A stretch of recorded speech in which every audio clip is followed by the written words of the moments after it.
This dua is for you, the person watching this video.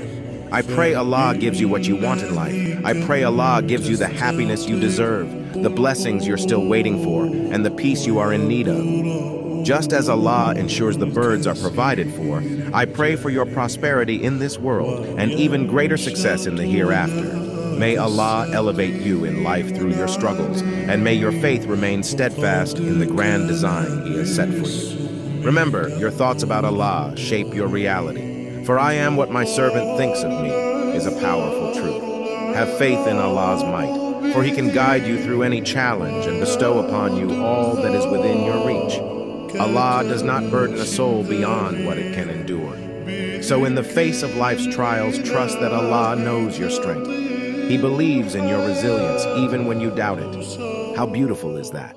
Stay steadfast, for you are stronger than you think. Believe in your potential and embrace the beauty of Allah's faith in you. You've got this. Ameen.